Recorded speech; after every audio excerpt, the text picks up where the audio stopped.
Hey y'all, it's Tabitha and welcome back to my channel. Today's video is going to be great for both OCD and non-OCD sufferers alike. I'd like to know before I get started how many of you have heard the story of Abraham and Isaac and it was proposed to you as if it was a test of Abraham's affection. Do you love me more than what I give you? Do you love me more than Isaac? A lot of people, I think that's about the only way I've heard it. So therefore, if you are someone who suffers with OCD, specifically religious OCD, scrupulosity, you may have a compulsion to sacrifice, to give up things, to prove your love for God. And a lot of times, this is one of the things that comes to your mind. Well, let's talk about that today, shall we? I'm really excited to get into the Word. The Lord has taken me on a journey through my scrupulosity to begin to really get to know Him and His character and His nature. Me and my daughters have started a chronological Bible reading plan, and so I have been working through the Old Testament again, and it has not disappointed, and I'm not even 20 chapters in yet. So, let's go to chapter 12, and I'll just go ahead and tell you, it's funny to me because you hear a lot about Abraham growing up in church, and in your mind, Abraham was, well, for me anyway, in my black and white thinking that I guess I've had for most of my life, Abraham was righteous. You know, the Word says he was righteous. When I would read over it, instead of thinking critically, I think I just I missed a lot of things. And so we're going to go through quickly to look at Abraham. So Abraham comes in between 11 and 12, chapters 11 and 12. If you have OCD, stay with me. It'll be worth it. I promise. And if you don't, still, this will be encouraging to you. And actually a story that I have referenced many times where God tells Abraham, or Abram at the time, to go, and he goes. He doesn't tell him where he's going, he just tells him to go, and so Abram says, okay, and he goes. So we think, oh, look at the faith of Abram. Well, here's the problem. Get out of your country, from your family, and from your father's house, to a land that I will show you. And I will make you a great nation. I will bless you and make your name great, and you shall be a blessing. And I will bless those who bless you, and curse him who curses you, and in you all the families of the earth shall be blessed. So Abram departed as the Lord had spoken to him, and Lot went with him. So Abram leaves, but he takes Lot with him. Technically, the Lord said, get out of your country and from your family. Yet he takes Lot with him. So Abraham departed, but then he took Lot. Failure number 1. In bringing Lot, Abram disobeyed God's command to get out from your family. And we see that later on, Lot caused trouble. Not once, not twice, but at least 3 times. So then we see Abram goes into Egypt. There's a famine in the land. Abram goes to Egypt. He's scared that people are going to want to take his wife, so he doesn't necessarily lie, because technically Sarai is his half-sister, but his whole purpose is to deceive, and he says, we'll tell people you're my sister. That way people won't try to kill me to get to you. Now, on the surface, in our human wisdom, we say, well, what's the problem with this? He's not trusting God to take care of him. Failure number 2. But what happens? The Lord sends a plague and protects Sarai and protects Abram. And even the Pharaoh was like, what have you done to me? And rebukes Abram. Well, then Abram comes into Canaan, and they have a lot. Lot has a lot. Their herdsmen are not getting along, and so they separate. Then Lot gets captured, and Abraham has to take his military men and go after Lot and seize Lot, get Lot from his captivity. And then we see this. I thought this was so funny when I read it. So chapter 15. After these things, the word of the Lord came to Abram in a vision, saying, do not be afraid, Abram. I am your shield, your exceeding great reward. I love that because I am coming to learn that God is our reward. But Abram said, Lord God, then he's like, okay, you're giving me all this stuff. I don't have anybody to inherit it. So what does God say? He says, the word of the Lord came to him saying, this one shall not be your heir. He's referring to the servant that would have got his stuff had he passed. But one who will come from your own body shall be your heir. Then he brought him outside and said, look now toward heaven and count the stars, if you are able to number them. And he said to him, so shall your descendants be. And he believed in the Lord, and he accounted it to him as righteousness. Okay, he's like, all right, well, you promised me a descendant. I believe you. Then he said to him, I am the Lord who brought you out of Ur of the Chaldeans to give you this land to inherit it. And he said, Lord God, how shall I know that I will inherit it? He just believed God for an heir, but then when God promises him land, he says, well, how do I know I'll inherit it? Guys, if you think that your faith has to be perfect, I assure you, it is not. If you begin to learn the character and the nature of God and his faithfulness.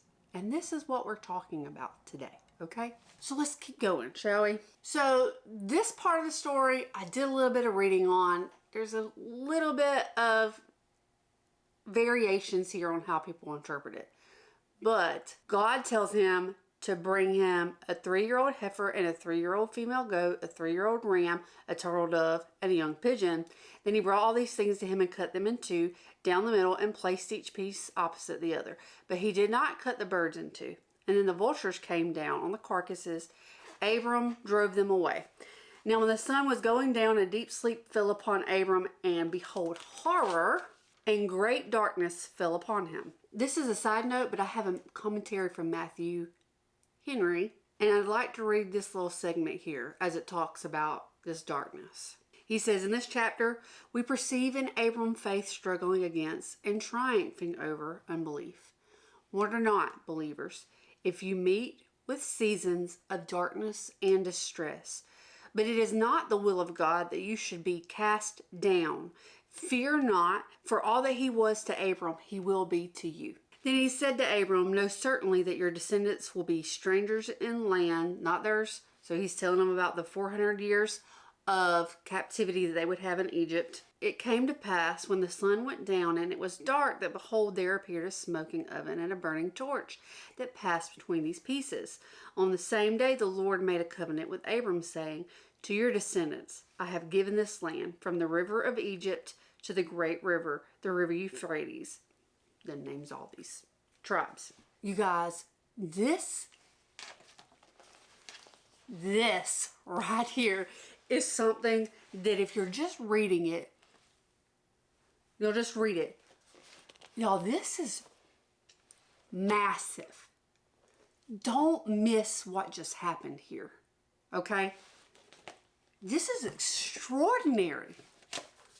Okay, so let me explain to you what is happening here to the best of my uneducated ability.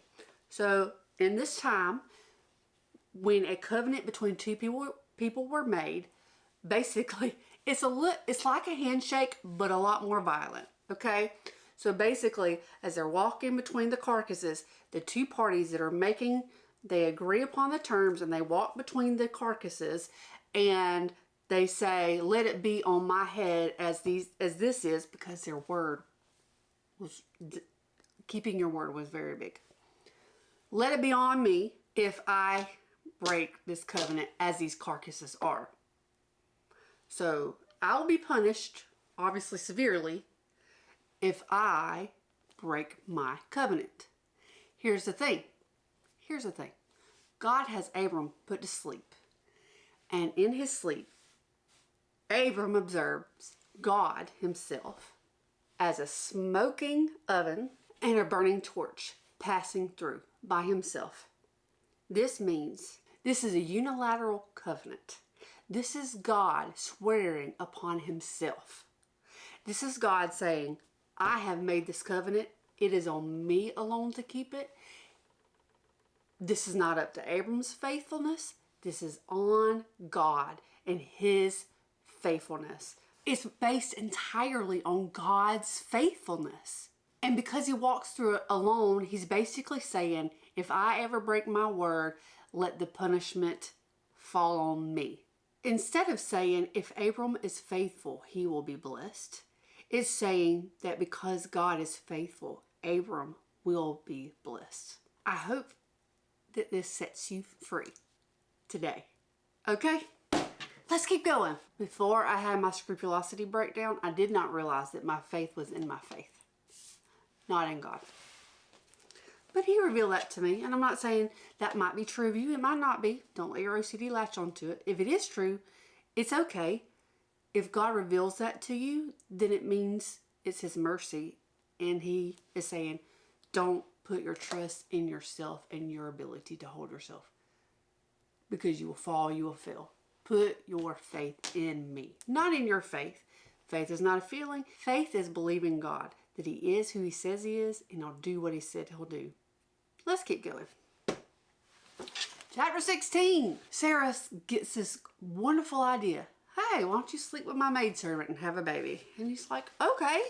We see that this is obviously a massive blunder. Chapter 17. God comes to Abram and says, I will make my covenant between me and you, and will multiply you exceedingly. You'll be a father of many nations. And this is where his name changes from Abram to Abraham.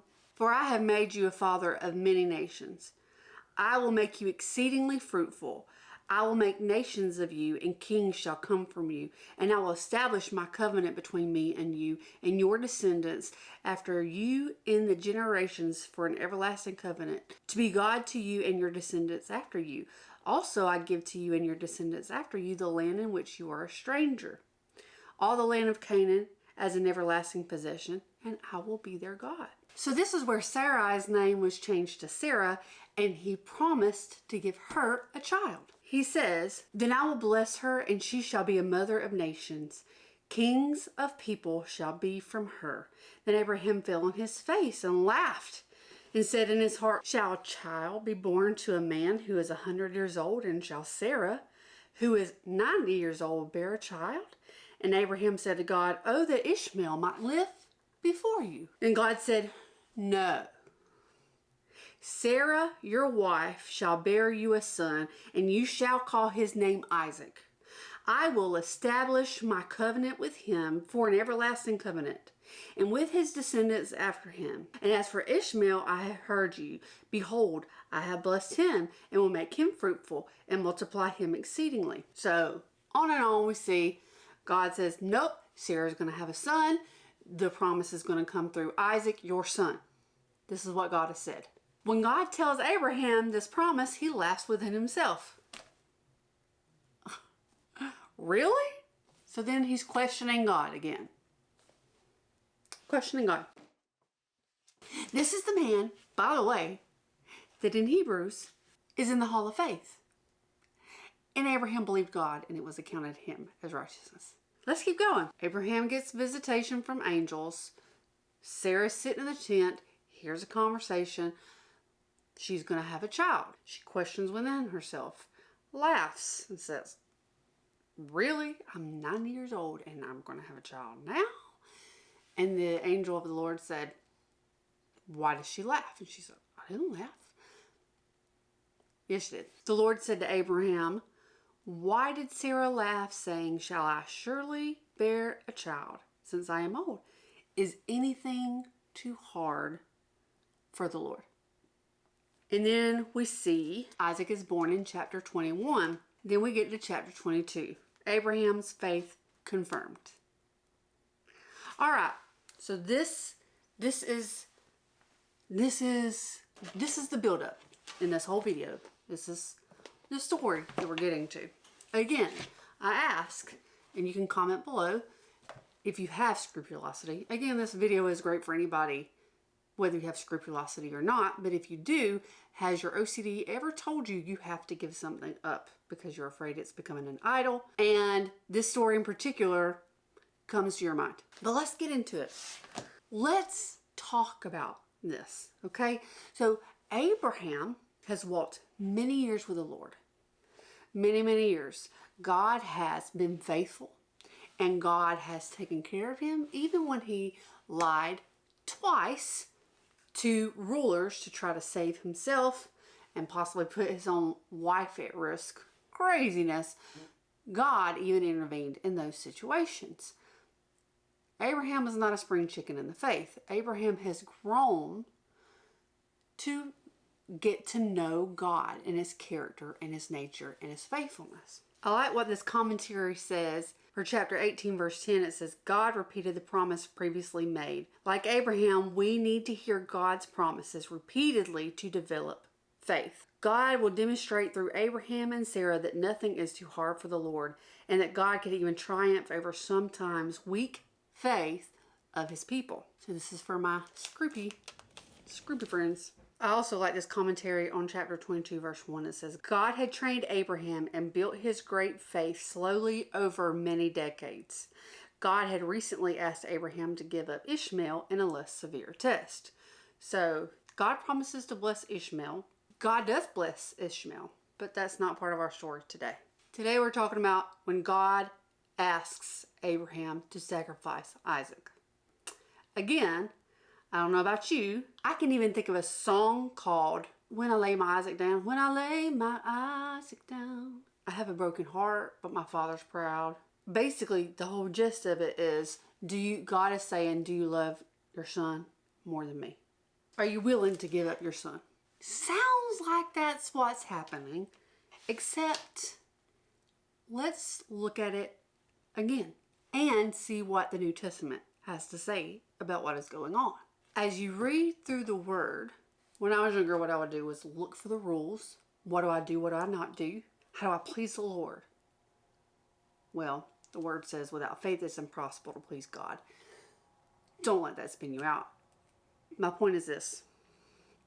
As I'm reading through the word now, I'm looking for God's character, his nature, as he has revealed it in his word. God asks Abraham to sacrifice his son, okay? We've talked about this. It says that God tested Abraham and said to him, Abraham. And he said, here I am. Then he said, take now your son, your only son Isaac, whom you love, and go to the land of Moriah, and offer him there as a burnt offering on one of the mountains on which I shall tell you. This sounds terrible. It sounds horrible. Especially, it sounds awful. What? You want me to do what? And a lot of people read the story and they're like, what kind of God does that? Context matters. This is a story. You can't take this out of context. You must know the previous chapters, understand what is actually going on. And especially, we have the New Testament in light of Hebrews. So Abraham rose early in the morning and saddled his donkey and took 2 of his young men with him and Isaac his son. And he split the wood for the burnt offering and arose and went to the place which God had told him. Then on the 3rd day, ironically here, we all know that this is a type and shadow of Christ giving himself up for us. So 3 days, not an accident. And Abraham said to his young men, stay here with the donkey. The lad and I will go yonder and worship, and we will come back to you. So Abraham took the wood of the burnt offering and laid it on Isaac his son. And he took the fire in his hand and a knife, and 2 of them went together. So here Isaac carries the wood. What is that a picture of? Jesus on the cross. So Isaac speaks up and is like, hey, we got all this stuff. Where's the sacrifice? I want you to hear what Abraham says. My son, God will provide for himself the lamb for a burnt offering. So the 2 of them went together. Abraham knew God would provide for himself the lamb for sacrifice. Obviously, this was fulfilled through Jesus Christ. Jesus did not have his life taken from him. He willingly laid it down. Did he wrestle? Absolutely. He wrestled because he was in flesh. He knew the pain and the agony. So can you imagine though, at this point in time, like it says, Abraham built the altar, placed the wood in order. He bound Isaac his son and laid him on the altar. I would like to know how that worked. I could see it. Just trust me. I don't know. In my head, this is maybe what happened, okay? Abraham's like, listen, God is faithful. God is faithful. I'm sorry he's asked me to do this, but I trust him. And so I believe, you know, I could just, God is going to raise you from the dead. I don't know. Can you? Or, I don't know. He's like, what's it? There's no telling. But it's not here for a reason. You know, if we needed to know, it would be there. We could just use our imagination or not. Or not. We don't have to do that either. We just read it. So obviously he, you know, you have the picture, the notorious picture of Abraham with a dagger behind his head about to slay his son, and the angel comes out and says, stop! And he stops. Okay. He's like, Abraham. He calls him twice. Abraham, Abraham. He said, here I am. And so he says, do not lay your hand on the lad or do anything to him. For now I know that you fear God, since you have not withheld your son, your only son, from me. Do you think that God did not know he would not do that? Do you think that God really was trying to find out if Abraham would do it? Obviously not. God is omniscient. He knows all things. He's trying to prove a point. Anytime God brings you through a test, and especially if you pass, there's always a reward. There's always a reward. There's always a reward. Okay? God does not allow suffering for suffering's sake. That is not the kind of God that he is.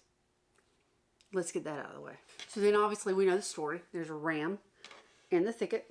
Now let's go to Hebrews, which has become one of my favorite books in the Bible. Used to make me spin until I understood the context. When I lay my eyes down. Sorry. Now the song stuck in my head. Now let's see what the New Testament, specifically Hebrews chapter 11, has to say about what happened here.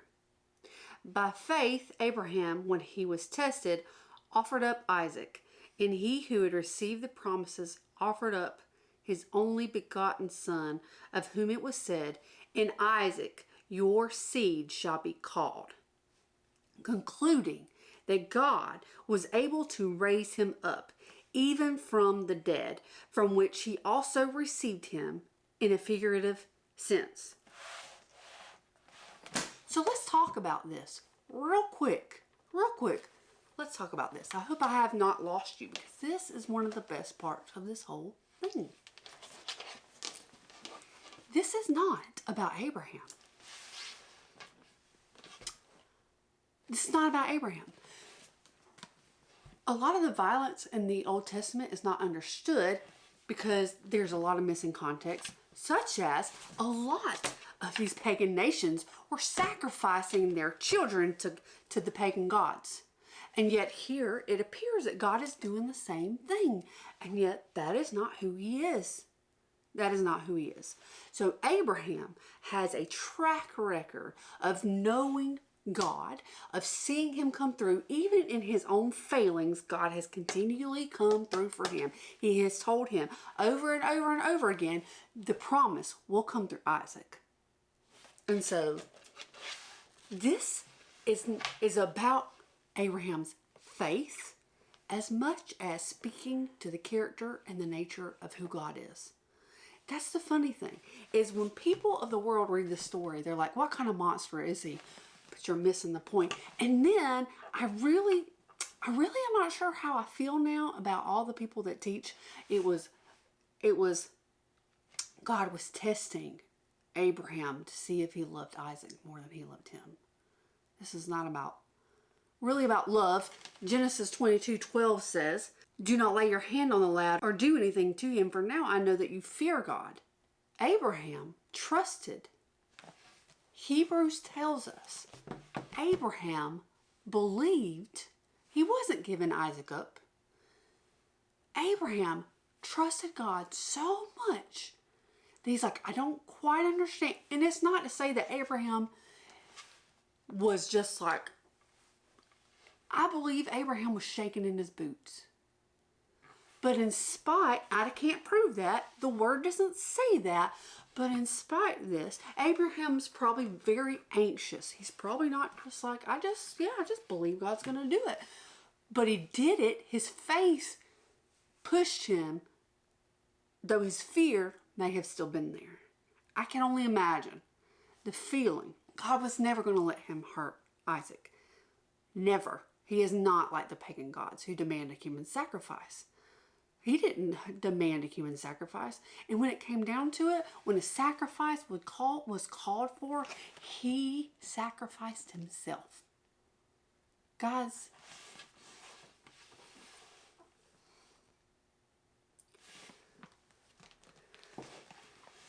Abraham believed God, and it was accounted to him as righteousness. Abraham trusts at this point in time. Notice he didn't do this at the beginning of the relationship. He had done established. And this is how I feel. This is how I feel for my own journey. I've seen God come through in my life over and over and over again. And when this came, when this darkness hit me, so I feel very much that dark terror of sleep that came over Abram at the time, it was confusing to me because I was like, you have pulled me through so many things. So many times I've screwed up and he pulled me out of it. So many times. I actually prayed myself into this darkness because I was like, Lord, use me. Shine a light in all the darkest places of my life. Help me to fear you and not men. God, I just want to pray all these bold prayers. And next thing I know, boom, the lights go out. And it's crazy. So I was very confused because I was like, Lord, you have what? It didn't make sense to me. I want you to get this. I want you to understand this. I want you to understand this. Abraham had been through so much with him, saw and knew God's character and his nature. So when God asked him to do something seemingly dramatic, he did not believe he was ultimately giving up his son, because he believed that God would resurrect him, because God had already promised him that the seed would come through Isaac. He'd already told him that. He'd already told him that multiple times. So when God asked him to do something like this, instead of using his human wisdom and going, he just trusted. Again, I do not believe for a second that Abraham was like, cutting up the wood, I don't believe that. I believe he was very anxious.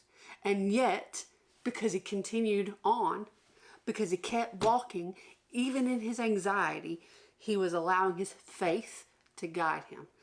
Trusting, like, I don't know how this is going to work out, but I trust you. That's what this story is about, guys. It's not about sacrifice. Now, ultimately, it is about the sacrifice of Christ on the cross, absolutely. But it's about God's sacrifice for us. His faithfulness, not ours. Y'all, when I saw this, I'm like, how have I never seen this before? It's like, it's crazy. It's crazy. God is good. He is trustworthy. And when he says it, it is done. Okay? If your OCD tries to tell you that you got to prove yourself, look. Are we obedient? Absolutely. Can we say we believe the Lord and then live our lives any old way? Absolutely not. Absolutely not. But for us who struggle with assurance, who struggle with feeling good enough, with the OCD, the scrupulosity, and for those of you who are raised in a legalistic background, you've got a fear-based view of the Lord. I encourage you to pray that God reveals his character and his nature to you. We see it also in Job. Job is suffering. He doesn't know why. His friends are all insisting you're suffering because you've done something wrong. And God eventually says, you've spoken of things about me that you have no clue about. And you better pray that Job prays for you so that I will have mercy on you. I could keep going. I just really hope that you got a hold of what I'm saying. I really pray that you get what I'm telling you. Do you get the beauty of this story? Do you understand what happened here? This is all about God proving himself. His faithfulness when we are not faithful, when we struggle, when we fall, when we fail, because his word stands. His word stands. So when he promised Abraham, the seed is going to come through Isaac. Then he tells Abraham to sacrifice Isaac. Abraham, as scared as he probably was, did what God asked him to do because he trusted God, even though he didn't know what he had no idea what was going on. You guys, are we not in chaos? Are we not in a place of like, I don't know, I can't tell heads or tail.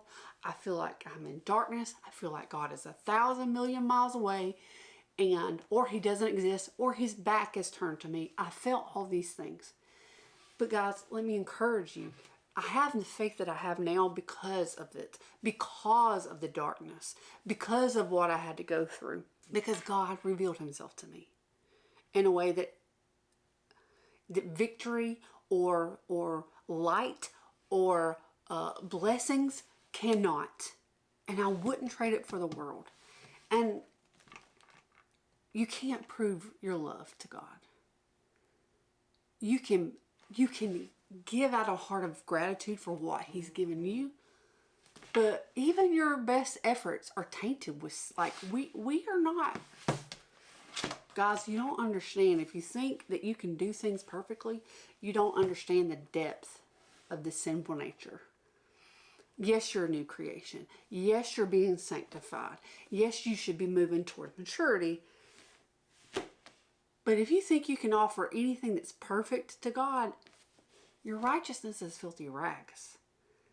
Guys, he doesn't want you to try to earn anything. That's an insult to him. You think you could really earn what he's given you? Are you kidding me? He gave his son. You think you could earn that? I don't think so. That doesn't even make sense. That's why it's a free gift. It's a free gift. Salvation is a free gift to those who believe. It cannot be any other thing other than that. Because to add to it is to insult the blood of Christ. Again, I'm not getting into what does that look like after. What does true faith produce? We won't get into that. I'm not saying, obviously James says faith without works is dead, but works do not earn you salvation. If you believe this gospel and you really believe that Jesus did this for you, it will change you, and the works will come from a relationship with him. That's what it is. That's what real saving faith is. Because the demons say, oh yeah, Jesus is God. They believe and they shudder. So, nevertheless, I hope this helped you. I'm sorry, this is probably forever long.